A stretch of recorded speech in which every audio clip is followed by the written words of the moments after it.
딸이 본 건 설탕이 아니었거든요. 아빠 커피잔 위에서 반짝이던 건 사람 한 명 인생을 끝낼 수도 있는 농약 방울이었습니다. 안녕하세요. 드라마 마루입니다. 오늘은 태양을 삼킨 여자 최근 전개를 보고 제가 상상해서 만들어 본 예측 스토리인데요. 공식 줄거리가 아니라 그냥 하나의 막장 드라마라고 생각하시고 편하게 들어주시면 됩니다. 그날 밤 민두식 회장이 사는 한남동 저택은 겉보기에는 평소와 똑같았습니다. 정원 분수는 조용히 물을 뿜고 있었고 거실에서는 뉴스 앵커가 민강유통 신사업 얘기를 늘어놓고 있었는데요. 단 한 사람, 막내딸 민세리의 가슴만 혼자 시끄럽게 쿵쾅거리고 있었습니다. 물 한 잔만 마시고 다시 편집해야지. 세리는 방에서 브이로그 영상을 편집하다가 목이 말라 슬리퍼를 끌고 아래층으로 내려가고 있었는데요. 계단을 중간쯤 내려오다가 부엌 쪽에서 이상한 빛을 발견했습니다. 환하게 등이 켜진 것도 아니고 간접등만 켜놓은 듯 어정쩡한 밝기였죠. 이 시간에 누가 부엌에 있지? 식구들 대부분은 이미 방에 들어가 휴대폰을 붙들고 누워있을 시간이었는데 조용한 부엌에 누가 서 있는 실루엣이 보였습니다. 어깨까지 내려오는 단정한 머리, 허리에 묶인 앞치마, 마른 체형.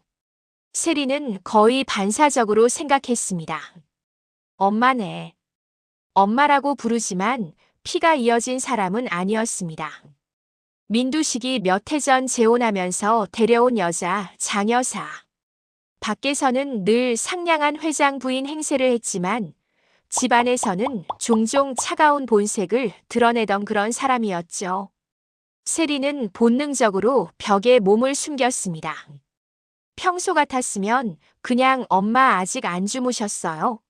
하고 들어갔을 텐데 오늘은 왠지 모르게 숨부터 쉬어야 할 것 같았습니다. 장 여사는 싱크대 앞에 서서 커다란 보온병 뚜껑을 열어둔 상태였습니다. 공 실장이 매일 아침 끓여두는 민두식 전용 한약이 담긴 보온병이었죠. 보온병 옆 장 여사가 손에 꼭 쥐고 있던 작은 유리병 하나가 눈에 들어왔습니다. 초록색 라벨이 붙어있는 병이었는데 조명이 어두워 글자는 잘 보이지 않았습니다. 장 여사는 주변을 한번 휙 둘러보더니 아주 낮게 중얼거렸습니다. 이 정도면 한 번에 가겠지. 세리는 그 말을 듣는 순간 등골이 서늘해졌습니다. 장 여사는 작은 병 뚜껑을 조심스럽게 열고 스포이드로 안에 있는 투명한 액체를 빨아 올렸습니다. 그리고 망설임 하나 없이 회장 한약이 담긴 보온병 안으로 떨어뜨렸습니다. 툭, 툭.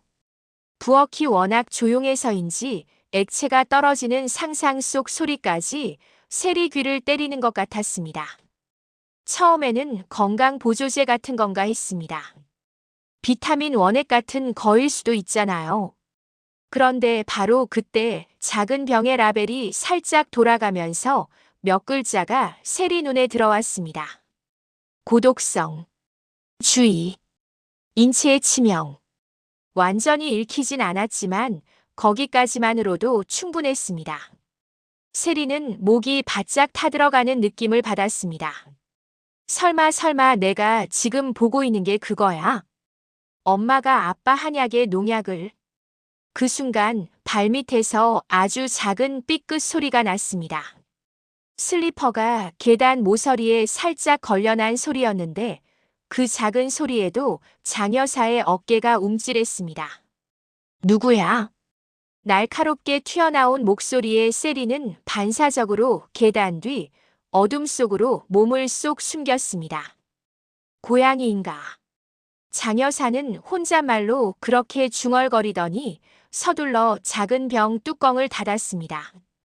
병은 그대로 앞치마 안주머니로 사라졌고 보온병 뚜껑은 익숙한 손놀림으로 다시 닫혔습니다. 잠시 후 장 여사는 아무 일도 없었다는 듯 보온병을 들고 부엌을 빠져나와 복도를 따라 걸어갔습니다. 그 방향은 민두식 침실 쪽이었죠. 세리는 복도 끝 그 뒷모습을 멍하니 바라봤습니다. 나 방금 뭐 본 거지? 혹시 내가 착각한 건가?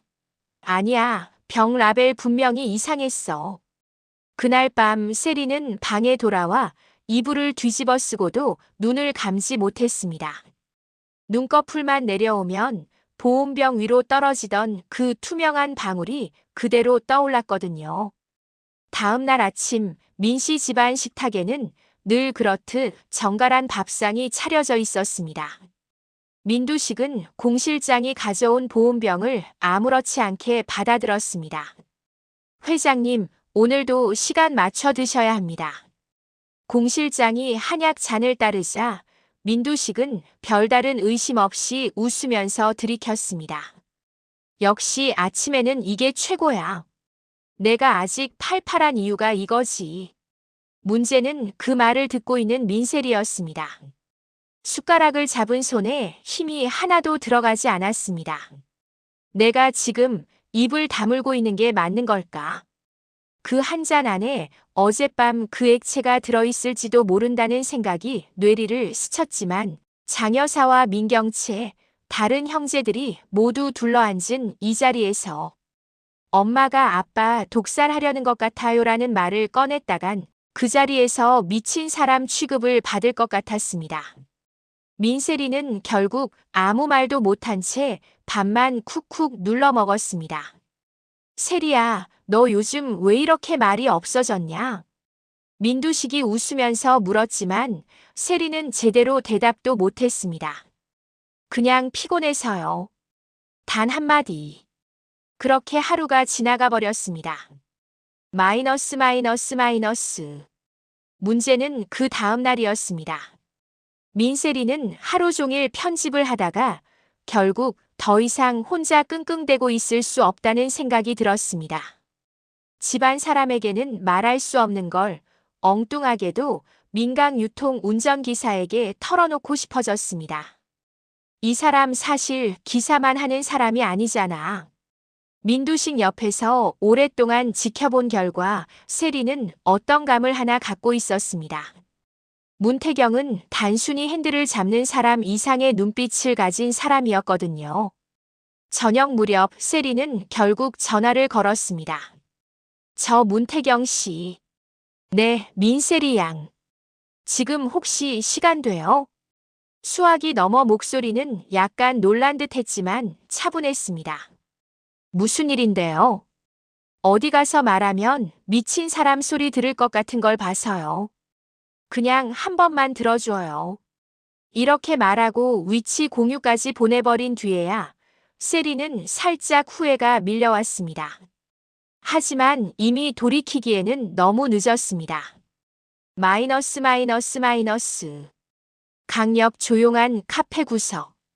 창문 너머로 흐린 한강이 내려다 보였고 사람은 별로 없었습니다. 세리는 모자를 푹 눌러 쓰고 앉아 있다가 문을 열고 들어오는 문태경을 보자마자 손을 번쩍 들었습니다. 여기요. 얼굴이 많이 안 좋아 보이는데요. 태경이 자리에 앉으며 말했습니다. 무슨 일인지 대충 감은 오는데 직접 들을게요. 세리는 물 한 모금을 억지로 넘기고 떨리는 목소리로 이야기를 꺼냈습니다. 엄마가 어젯밤에 아빠 한약에 뭔가를 섞는 걸 봤어요. 섞는 거요. 작은 유리병이었는데요. 초록색 라벨이 붙어 있었고 안에 투명한 액체가 있었어요. 엄마가 그걸 스포이드로 조금 빨아 올리더니 회장님 한약 보온병 안에 떨어뜨리더라고요. 세리는 핸드폰을 꺼내 사진을 보여줬습니다. 멀리서 찍어서 흔들렸지만 초록색 라벨이 붙은 작은 병 그림자와 장여사 실루엣이 어렴풋이 찍혀 있었습니다. 라벨에 뭐라고 써 있었는데요. 다 보이진 않았는데요. 고독성, 주의, 인체의 치명, 이런 글자들이 보였어요. 제가 잘못 본 건지 계속 머릿속에서 돌려봤는데 아무리 생각해도 좋은 약은 아니었어요. 문태경의 얼굴이 살짝 굳었습니다. 장 여사님이 직접 그랬다는 거죠. 네. 머리 묶은 모양도 몸선도 걸음걸이도 전부 엄마였어요. 다른 사람이면 제가 이렇게까지 불안해하지도 않았을 거예요. 태경은 잠시 말이 없었습니다. 장 여사. 민두식의 현 아내이자 백미소를 괴롭히던 사람 중 한 명. 루시아에게도 모진 말을 서슴지 않던 그 여자가 급기야 농약까지 손댔다고.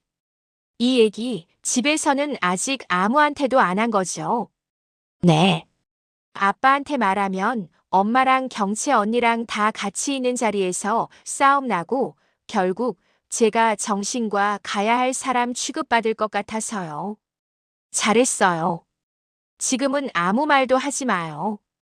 태경 씨는 저 안 믿는 거예요. 세리 눈가에 눈물이 맺혔습니다. 믿어요. 제가 회장님 잡으려고 몇 년을 갈아 넣은 사람인데 회장님한테 농약을 타려는 사람이 있다면 그 정보는 절대 흘려보내고 싶지 않아요. 태경은 조금 거칠지만 솔직하게 답했습니다. 근데 지금 제일 중요한 건 이게 진짜인지 아닌지를 따지는 게 아니라 이 사실을 어떻게 써먹을지예요.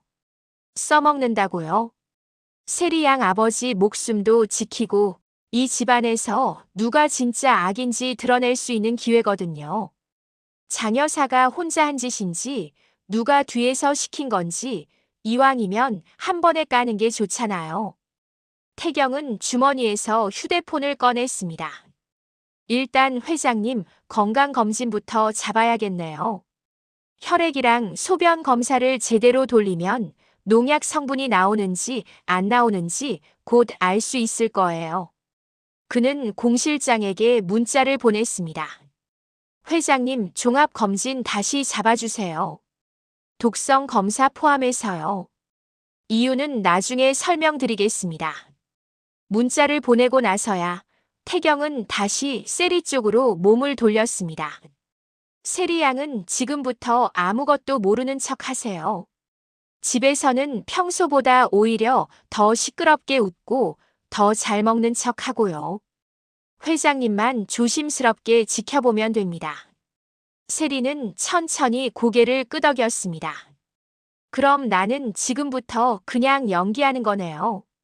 이 집에서 못 살아남겠으면 연습해야죠. 이 사람들은 밥 먹을 때도 거짓말을 반찬으로 먹고 사는 사람들이니까요. 마이너스 마이너스 마이너스. 그날 오후 민두식은 골프 연습장에서 스윙을 하다 말고 허리를 짚었습니다. 에이, 나이 먹으니까 힘이 빠지네. 그때 공 실장이 다가왔습니다. 회장님, 내일 오전 청와대학병원으로 종합검진 예약 잡았습니다. 갑자기 웬 검진이야? 문태경 씨가 강하게 요청했습니다. 회장님 요즘 얼굴이 안 좋아 보인다고요. 민두식의 눈이 살짝 가늘어졌습니다. 태경이 그놈이 내 건강을 그렇게 챙길 사람은 아닌데. 그 말 뒤에는 이런 생각이 숨어 있었습니다. 뭔가를 봤구나. 누군가 나를 건드리고 있다는 냄새를 맡았네. 민두식은 잠시 연습장을 바라보다가 골프채를 내려놓았습니다. 공 실장. 네, 회장님. 오늘 저녁 내가 집에 들어가서 밥 먹을 거라고 소문 좀 내라. 식구들 다 모이라고 하고. 알겠습니다. 그리고 내일 검사 결과 나오기 전까지 내가 하는 말이 어디로 새는지 잘 지켜봐. 공 실장은 회장님의 의도를 완전히 이해하진 못했지만 고개를 끄덕였습니다. 예, 회장님. 마이너스 마이너스 마이너스. 그날 저녁 한남동 저택은 오랜만에 가족 식사 준비로 분주했습니다. 부엌에서는 장 여사가 앞치마를 두르고 분주히 움직였습니다. 냄비에서는 삼계탕이 펄펄 끓고 있었고 프라이팬에는 각종 반찬이 지글거리고 있었죠. 장 여사는 공 실장에게 슬쩍 물었습니다. 오늘 회장님 컨디션은 어때 보여요? 늘 하시던 대로입니다. 다만 내일 병원 검진 가시기로 하셨습니다. 검진. 장 여사의 눈동자가 잠깐 흔들렸습니다. 갑자기 왜? 기사님이 계속 권해서요. 독성 검사까지 포함해서요. 독성이라는 단어에 장 여사의 손이 아주 잠깐 굳었습니다. 역시 그 사람이 문제네. 혼잣말처럼 중얼거리고는 앞치마 안주머니를 살짝 만져봤습니다. 작은 유리병이 그대로 들어있었습니다. 오늘 밤이 마지막이야. 내일 검사에서 뭐라도 나오면 그때부턴 내가 움직일 틈이 없겠지. 장 여사는 심호흡을 한번 하고는 국자를 들어 냄비를 휘저었습니다. 마이너스 마이너스 마이너스. 식탁에는 민두식과 민경채, 민지석, 민수정, 민세리가 차례대로 앉았습니다. 다들 바쁘다면서도 밥 먹자는 말 한마디에 이렇게 잘 모이는 거 보니 아직 집안은 안 무너졌네. 민두식이 농담처럼 말했습니다. 아버지, 요즘 유원장 손 본다는 소문이 회사에 쫙 도는 중인데요. 민경채가 와인을 따르며 슬쩍 떠봤습니다. 누가 그런 소리를 해? 뭐 사람들 입은 막을 수 없으니까요. 대화는 겉으로는 가볍지만 안에는 날이 서 있었습니다. 그때 공 실장이 커다란 삼계탕 냄비를 들고 나왔습니다. 오늘은 회장님 좋아하시는 삼계탕 준비했습니다. 냄비 뚜껑이 열리며 김이 모락모락 올라왔습니다. 장 여사는 국자를 들고 다가왔습니다. 여보, 오늘은 내가 직접 떠줄게요. 민세리는 그 모습을 보는 순간 심장이 쿵 내려앉았습니다. 어젯밤 장면이 그대로 겹쳐 보였거든요. 손에 땀이 차기 시작했지만 문태경의 말이 머릿속에서 계속 맴돌았습니다. 지금은 아무것도 모르는 척 해야 돼요. 회장님이 직접 눈으로 확인할 때까지는. 장 여사가 그릇을 들어 국물을 떠서 민두식 앞에 내려놓으려는 순간 민두식이 손을 들어 막았습니다. 잠깐. 장 이사가 멈춰섰습니다. 왜요, 여보? 오늘은 내가 먼저 먹어. 그 말에 식탁 위가 한 번에 조용해졌습니다. 내가 왜요? 회장님 드시라고 끓인 건데. 그래서 내가 먼저 한 숟갈 맛을 보라는 거야. 민두식은 장 여사의 눈을 똑바로 바라봤습니다. 내일 검진을 가게 된 이유를 아직 내게는 말 안 했지. 내 몸에서 이상한 성분이 조금씩 검출된다는 말을 들었거든. 장 여사의 얼굴이 굳어졌습니다. 그게 왜 나랑 상관이 있어요? 내가 하루에 입에 넣는 것 중에 내 손을 안 거치는 게 뭐가 있는데. 민두식은 삼계탕 그릇을 장 여사 앞으로 밀었습니다. 먹어. 장 여사는 손이 떨리는 걸 어떻게든 숨기려 했습니다. 숟가락으로 국물을 떠올려 입에 가져가려는 순간 손목에서 힘이 빠지며 숟가락이 탁 하고 떨어졌습니다. 아이고, 오늘 왜 이렇게 손이 떨리냐? 요즘 피곤해서 그런가 봐. 억지 웃음이 입가에 떠올랐지만 누구 눈에도 자연스럽지는 않았습니다. 그때였습니다. 현관 쪽에서 인기척이 나더니 누군가 들어왔습니다. 회장님 죄송합니다. 초대받지 않았는데요. 백설이었습니다. 사람들은 모두 자리에서 벌떡 일어날 뻔하다가 겨우 참고 앉아 있었습니다. 이 집안을 맴돌며 진실을 파헤치고 있는 여자, 죽은 백미소의 언니. 오늘은 이상하게도 얼굴에 겁이 하나도 보이지 않았습니다. 여기가 오늘 방송의 하이라이트 현장 같아서요. 드라마 마루에서 예측하던 것보다 더 세게 돌아가고 있는 느낌인데요. 서리가 가볍게 웃으며 말하자 분위기가 잠깐 더 얼어붙었습니다. 누가 들여보냈어? 민경채가 공 실장을 째려봤지만 공 실장은 고개를 숙였습니다. 제가 회장님 지시대로 오늘 일은 있는 그대로 보여드리는 게 좋을 것 같아서요. 민두식은 자리에서 일어나 서리 쪽으로 한 걸음 다가갔습니다. 백설이 씨 잘 왔어. 어차피 오늘 이 집에서 벌어질 일 언젠가는 당신 귀에도 들어갈 일들이니까. 그는 서류 봉투 하나를 꺼내 식탁 위에 내려놓았습니다. 이게 뭐냐면 말이야. 내 혈액 검사 결과당. 소량이긴 하지만 농약 성분이 나왔대. 그 말에 모두의 표정이 굳어졌습니다. 단번에 확 들어간 게 아니라 한동안 조금씩 섞여 들어갔을 때 나오는 농도라고 하더군. 민두식은 서류를 펼쳐 보이며 말을 이었습니다. 근데 난 농약을 먹을 일이 없거든. 밭일을 하는 것도 아니고 술 대신 잡초차를 마시는 사람도 아니고. 그는 장 여사를 천천히 바라봤습니다. 남는 건 두 가지야. 내가 미쳐서 스스로 농약을 탔거나 아니면 누군가 내 입에 은근슬쩍 섞어 넣었거나. 장 여사는 벌떡 일어나려다 주저앉았습니다. 나라고 생각하는 거예요. 그렇게 안 보이냐? 민두식은 주머니에서 또 다른 물건을 꺼냈습니다. 작은 도청 수신기였습니다. 이건 장 여사 내 방에서 나온 거고. 그리고 회의실 천장 환풍구에서 나온 도청기, 차량 하부에서 떼어낸 위치 추적기까지 차례로 꺼내 식탁 위에 올렸습니다. 이건 내 사무실이랑 내 차에서 나온 거다. 내가 하는 말, 어디 가서 누구를 만나는지 전부 알고 싶었던 사람은 누구였을까? 장 여사는 결국 입을 다물었습니다. 대신 다른 쪽에서 목소리가 터져 나왔습니다. 아버지, 지금 이 자리 자체가 함정 아닌가요? 민경채였습니다. 태경 씨가 회장님 귀에 뭐라고 속삭였길래 이렇게 가족 회의를 연 거예요. 민 이사님. 문태경이 조용히 입을 열었습니다. 어느새 문 옆에 서 있던 그는 천천히 식탁 쪽으로 다가왔습니다. 이번 일은 제가 아닌 민세리 양이 시작한 일입니다. 세리가 귀까지 빨개졌습니다. 나 말해도 돼요?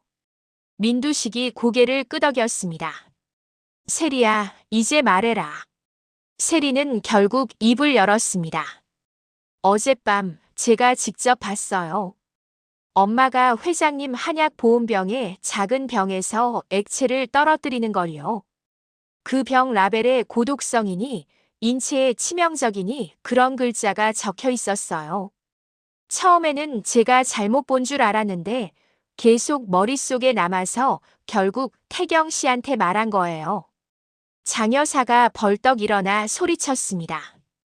세리야, 너 지금 엄마를 살인범으로 만들고 있는 거야.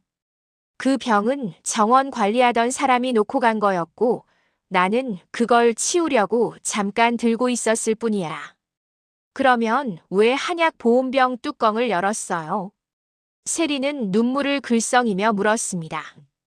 정말 치우려고만 했다면 그 한약에 손댈 이유가 없잖아요. 문태경이 그 틈을 놓치지 않고 서류를 하나 꺼냈습니다. 정원 관리업체에서 받은 기록입니다. 최근 몇 달 동안 이 집에 농약 반입된 적 없고 재고도 그대로라고 하네요. 장 여사님 앞치마에서 나온 병은 정원용 농약이 아니라 누군가 따로 들여온 물건이라는 뜻입니다. 윤곽이 조금씩 드러나는 순간이었습니다. 하지만 장 여사는 마지막까지 버티려 했습니다. 내가 혼자 한 일 아니야. 그녀의 입에서 튀어나온 말 한마디가 분위기를 한 번 더 뒤집었습니다. 뭐라고? 민두식이 낮게 물었습니다. 나만 나쁜 년으로 만들지 말라고. 이 집에서 진짜로 사람 인생 가지고 장난친 사람 따로 있는데 왜 나만 잡아가냐고. 장 여사는 손가락을 치켜들어 민경채를 가리켰습니다. 민경채, 내가 옥상에서 그에 떨어지던 날 같이 있었잖아. 그 순간 공기가 완전히 갈라졌습니다. 무슨 헛소리예요. 민경채가 얼굴빛을 바꾸며 소리쳤지만 눈동자가 미묘하게 흔들렸습니다. 백설이가 조용히 입을 열었습니다. 민 이사님, 그날 옥상에 계셨다는 거 이제는 좀 인정하셔야 할 때 아닌가요? 민경채는 입술을 질끈 깨물었습니다. 있었습니다. 근데 내가 민두식 회장님을 죽이려고 농약을 탔다고 말한 건 아니잖아요. 그날 옥상에서 떨어진 애가 누구였죠? 백설이가 한 걸음 다가섰습니다. 백미소. 제 동생이요. 민경채는 시선을 피했습니다. 그때도 똑같았죠. 아무도 못 본 걸로 만들자 회사가 먼저다. 재단 이미지가 더 중요하다. 그렇게 말한 사람 실제로 누구였습니까? 설이가 민두식을 바라봤습니다. 회장님, 오늘 이 자리는 누가 누구를 독살하려 했느냐를 따지는 자리기도 하지만 처음부터 태양을 삼킨 사람이 누구였는지 확인하는 자리기도 해요. 민두식은 아무 말도 하지 못했습니다. 문태경이 마지막 서류를 꺼냈습니다. 이건 보험 내역입니다. 회장님 이름으로 들어간 생명보험들, 수익자는 전부 장여사와 민경채 이사님 쪽으로 되어 있더군요. 그리고 가온 재단 자금 일부가 이상하게 빠져나가서 누군가 비상금처럼 쌓아둔 흔적도 있습니다. 회장님이 오늘 밤 숨이 멎었다면 이 돈과 권력이 어디로 흘러갔을지 다 나와요. 민두식은 서류를 한 장 한 장 넘기다 결국 웃음인지 탄식인지 모를 소리를 냈습니다. 그래, 역시 내 딸답다. 판 짜는 건 기가 막히게 잘 짜놨어. 민경채는 더 이상 웃지 못했습니다. 아버지, 제가 아버지 대신 이 집안일 다 처리해 온 거잖아요. 아버지가 손 더럽히고 싶지 않았던 일 전부 제가 뒤에서 막은 거고요. 이제 와서 저를 이렇게 내치세요? 내가 막은 건 진실이었지. 민두식은 힘없이 의자에 기대며 말했습니다. 이 집에서 아무도 죄책감을 안 느끼는 줄 알았냐? 나는 언제나 느끼고 있었어. 그래서 유언장도 바꾸려고 했던 거고. 그 순간 형사들이 현관 쪽에서 들어왔습니다. 장 여사님, 살인 미수 및 불법 도청 혐의로 체포합니다. 수갑이 채워지는 소리에 민세리는 몸을 움찔했습니다. 장 여사는 마지막까지 소리쳤습니다. 다 내 탓으로만 돌리지 마. 이 집에서 제일 먼저 태양을 삼킨 사람은 회장님이야. 난 그 밑에서 그냥 몸부림친 것뿐이라고. 형사들이 장 여사를 끌고 나가자 거실은 순식간에 텅 빈 것처럼 느껴졌습니다. 남은 사람들은 한동안 아무 말도 할 수 없었습니다. 마이너스. 그날 밤 민두식은 서재에 혼자 앉아 있었습니다. 책상 위에는 검사 결과와 보험 서류, 재단 자료, 그리고 옥상 사고 관련 메모 몇 장이 널려 있었습니다. 문태경이 조심스럽게 문을 두드렸습니다. 회장님, 들어가도 되겠습니까? 들어와. 태경은 서재 안으로 들어왔습니다. 오늘 하루가 참 길었네요. 피해자인 내 입에서 그런 말이 나오는 것도 웃기다. 민두식이 자기 자신을 비웃듯 말했습니다. 나한테 복수하러 들어온 내 앞에서 내가 이런 꼴을 보이고 있는 것도 웃기고. 정리해서 말하면요. 태경이 조용히 입을 열었습니다. 회장님은 가해자이면서 피해자고 이 집안 사람들은 전부 공범이면서 피해자입니다. 그래서 더 꼬여 있는 거고요. 민두식은 깊은 한숨을 내쉬었습니다. 백설이 그 아이 오늘 하는 말 들었냐? 다 들었습니다. 내가 태양을 삼킨 사람이라더군. 근데 오늘 보니까 그 말이 틀린 것도 아니야. 내가 욕심이라는 태양을 삼켜서 이 집안 사람들까지 다 태워버린 것 같거든. 태경은 잠시 말이 없다가 조용히 한마디를 더했습니다. 그래도요, 회장님. 태양을 삼킨 사람도 언젠가는 그걸 토해야 할 때가 오고 지금이 딱 그때인 것 같습니다. 민두식은 태경을 바라봤습니다. 태양을 토하는 방법이 뭔데? 진실을 인정하고 피해자들한테 직접 사과하는 거죠. 백설이 씨한테도 루시아 씨한테도 그리고 회장님 딸들한테도요. 죄 지은 만큼 법적 책임도 지셔야 하고요. 나보고 감옥 가라는 소리냐? 솔직히 말하면 네. 태경은 숨기지 않았습니다. 그게 싫으시면 계속 지금처럼 독 타먹으면서 버티시든가요. 누가 회장님을 먼저 끝낼지 기다리면서요. 민두식은 잠시 웃다가 이내 웃음을 거뒀습니다. 넌 참, 내게 쓴 약만 가져다 주는구나. 이 집에는 이미 달콤한 약만 들이켰던 사람이 너무 많았거든요. 태경은 서류 한 장을 책상 위에 올려놓고 뒤로 물러섰습니다. 이건 제겠다는 뜻이 아니라 회장님이 직접 결정하시라고 올려놓는 겁니다. 경찰서 주소랑 담당 형사 연락처입니다. 그는 그 말을 끝으로 서재를 나갔습니다. 민두식은 홀로 남겨져서 한참 동안 그 종이를 바라보다가 결국 휴대폰을 집어들었습니다. 문자 메시지 하나를 천천히 타이핑했습니다. 백설이 씨, 한 번만 시간을 내줬으면 합니다. 이제야 제대로 사과할 준비가 된 것 같습니다. 문자를 보내고 나서야 그는 아주 조금 가벼워진 숨을 내쉴 수 있었습니다. 마이너스. 여기까지가 드라마 마루가 태양을 삼킨 여자 세계관을 바탕으로 상상해서 풀어본 예측 스토리였습니다. 실제 전개와 얼마나 맞을지는 앞으로 방송을 보면서 같이 확인해보면 재미있을 것 같아요. 오늘 이야기 재밌게 보셨다면 구독과 좋아요, 알림 설정 한 번씩 눌러주시고요. 여러분이 상상하는 다음 전개나 보고 싶은 막장 버전이 있으면 댓글로 남겨주세요. 드라마 마루에서 또 다른 예측 이야기, 더 매운 대본으로 준비해서 돌아올게요. 시청해주셔서 감사합니다.